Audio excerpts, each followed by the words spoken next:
I am very happy to be able to share with you today the information on 3 opportunities that local jurisdictions can pursue to save water and energy. Next slide, please. Those 3 opportunities are listed on the agenda slide, and they are right-sizing premise plumbing in residential buildings, pre-plumbing residential buildings for gray water irrigation systems, and water neutral new development. Next slide, please. Over the last 20 years, I moved a lot within California, about 10 times. I lived in many different apartment buildings, townhomes, and single-family houses. And back then, I didn't think much about plumbing. When I turned on a faucet or a shower at home, water was flowing, I was happy. What I realized fairly recently is that in all those buildings I lived in, the plumbing pipes were oversized. Now I turn on my faucet or a shower, water is still flowing, and I'm still happy, but I'm also wondering, what if, in addition to this amazing service of having tap water, the new residential buildings would be built with the right-sized plumbing? If this would be the case, those building owners and occupants can gain the benefits that you see on this slide. Construction cost savings, lower utility bills, water and energy savings, reduced carbon emissions, and reduced public health and safety risk. Next slide, please. At least 5 teams worked on quantifying those benefits and published reports in the past 4 years. Those reports are listed on the slide for reference. And there is a range in estimated impacts due to variations in methodology and considered building prototypes. But the important takeaway from all these studies is that the benefits are there and they are quantifiable. Next slide, please.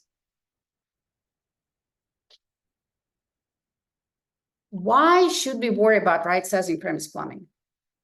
Well, it turns out the standard plumbing design practice, based on so-called Hunter's curve, overestimates peak flow rates by a lot, leading to oversized pipes. The graph on this slide illustrates this point. On x-axis, we have water supply fixture units. On y-axis, we have peak water demand in gallons per minute. The design curve is the red curve on the graph. Each black dot on the graph corresponds to measured peak hot water flow rate in one building. Next slide, please. Now, the top graph is the same graph we have just looked at, and the bottom graph zooms in on the area with a lot of black dots to get a better view.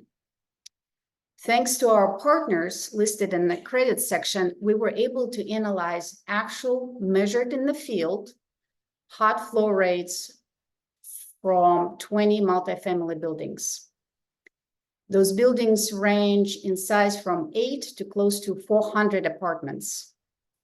And what we found is that the standard practice design values are 5 to 27 times larger than the observed peak hot water flow rates. Next slide. Why is there such a dramatic difference between the standard practice design values versus observed values for peak flow rates? Well, the standard design practice is based on the curve that was developed in 1940. In other words, a very, very long time ago. Since then, residential plumbing fixtures and fittings got a lot more efficient.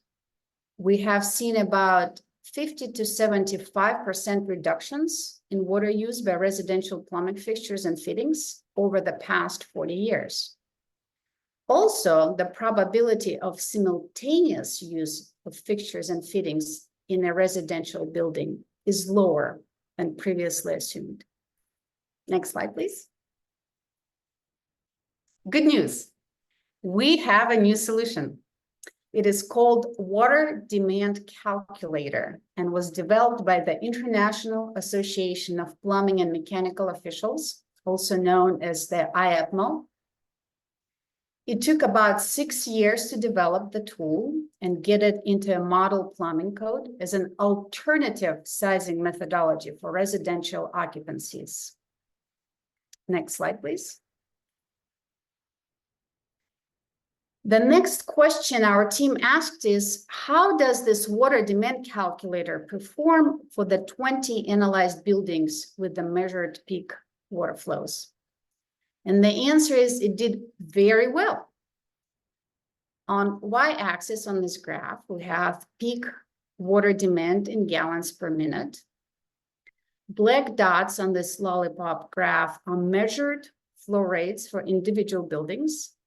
One dot is one building. Location and the number of apartments of those buildings are noted on the graph. We had data from buildings in California mostly, a few from the state of New York, and a couple from Washington state. The blue markers on this graph are design values for peak water demand calculated in accordance to the water demand calculator. Note that the calculator is codified in the Uniform Plumbing Code, Appendix M, so sometimes it is referred to as UPC Appendix M. The graph on the slide illustrates that the water demand calculator design values are between 2 and 6 times the observed peak hot water flow rates in 20 multifamily buildings. And basically, the bottom line is, what we found so far is that the water demand calculator is a more accurate, but still conservative approach to estimating peak water flow rates. Next slide, please. More good news. The water demand calculator has been adopted in California last year. Plumbing designers can opt in to use it in any California local jurisdiction effective July 1st, 2024. While plumbing designers would normally use it for new residential construction, they can also apply it to justify the use of existing premise plumbing for renovation or adaptive reuse projects, and potentially avoid costly upsizing of premise plumbing on those types of projects. Next slide. Another big development on this topic is the activity in City of Seattle. The City of Seattle is considering the adoption of mandatory use of the water demand calculator in new construction multifamily buildings. The draft code language is in 2021 Seattle Energy Code, and if adopted, the requirements will be effective July 1st, 2024, so later this year. Next slide. So now let's sum up what all this activity in right-sizing plumbing means to local jurisdictions. What can local jurisdictions do to overcome the inertia of sticking with the familiar sizing practice and encourage the use of the water demand calculator on actual construction projects in California? Well, most importantly, local jurisdictions are in the unique position to ease the permitting and inspection process by making sure plant checkers and plumbing inspectors are familiar with the new alternative methodology. Local jurisdictions can also implement a wider outreach and education program to raise the awareness in construction industry. And those jurisdictions that are interested in exploring the mandatory use of the water demand calculator in their communities can benefit from following the experience of City of Seattle. To my knowledge, City of Seattle is the first jurisdiction in the United States to pursue the mandatory use of this alternative sizing methodology. And next slide, please. For those interested to dig into more details, I include a handy link to the report that summarizes the work on validating the water demand calculator. And next slide. And with this slide, I want to put a quick spotlight on one more resource on this topic. IAPMO put together a very handy page with lots of resources on the water demand calculator. And this would be a great starting point to learn more. Next slide.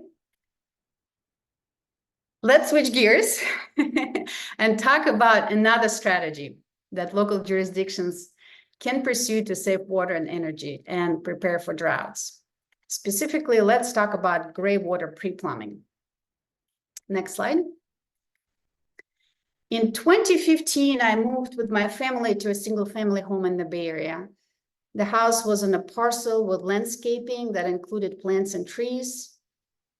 It was the 4th year of an ongoing drought in California. The water cost in our community was relatively high, and we were immediately thinking, can we stretch our water and use gray water to irrigate our landscaping?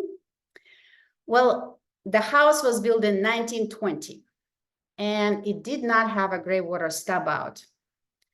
The retrofit cost to get the stub out on the side of the house was significant, so we abandoned the idea of putting in the gray water irrigation system.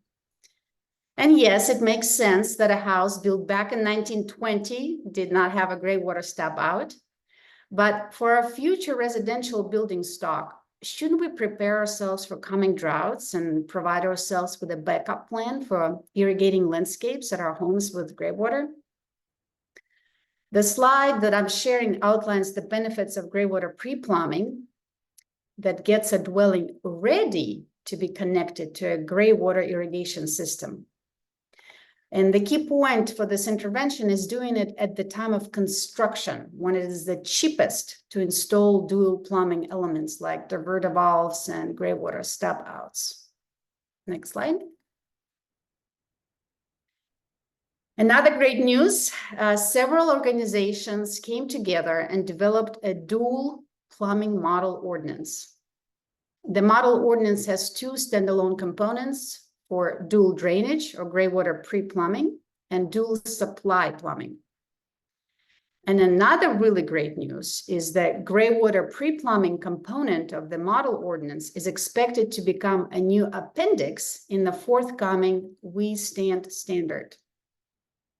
Next slide. This slide provides a quick reference to the model ordinance that was published in 2020. Next slide. The scope of the model ordinance includes new construction accessory dwelling units, single-family dwellings, multifamily buildings, as well as additions and remodels of bathrooms and laundry rooms.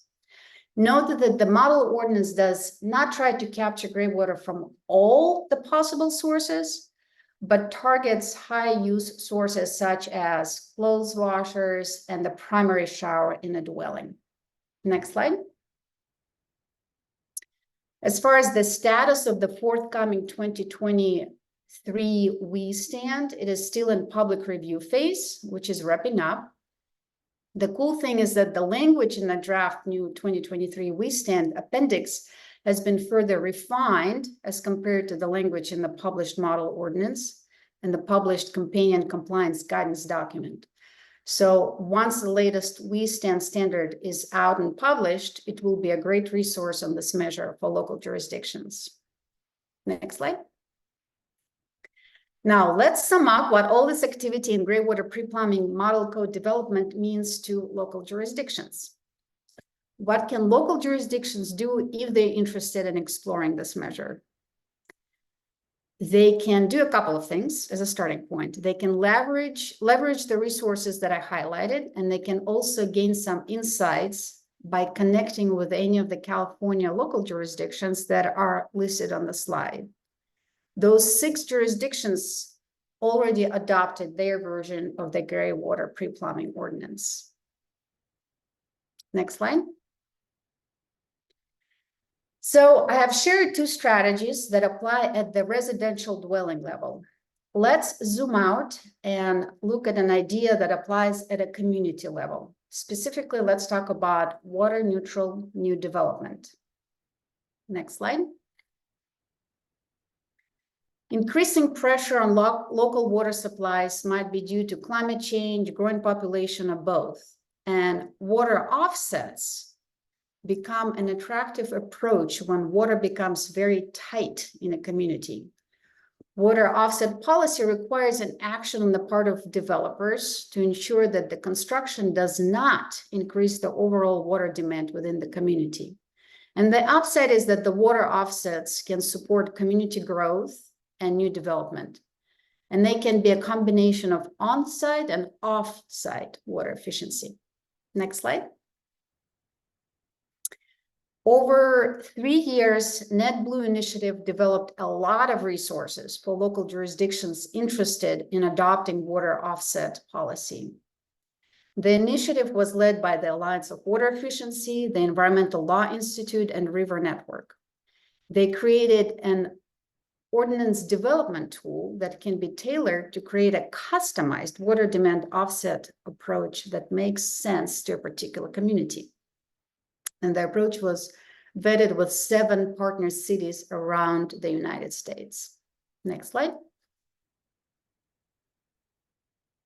NetBlue initiative launched the toolkit in 2017, and it includes the 7 resources listed on the slide: model ordinance and the associated user guide, offset methodology workbook and the associated user guide, 3 ordinance examples and associated 3 offset examples, as well as outreach materials. Next slide. This slide gives you a high-level overview of the parts included in the model ordinance, and it follows a typical structure for an ordinance. But again, the cool part is that the template Word document is set up such that an end user selects relevant options and then clicks a button to generate a custom ordinance language based on those selections. Next slide. This slide shows a screenshot from the offset methodology workbook. One option to require water neutral development is with the land use ordinance approach. That is, a city or a county with the land use authority can adopt an ordinance. Another option is for a water utility to require water offsets for new development as a condition for a new connection permit. For either option, the offset methodology workbook is a very important resource, and it is based on verified savings studies. The bottom line is the developer should not be calculating the offsets. Next slide.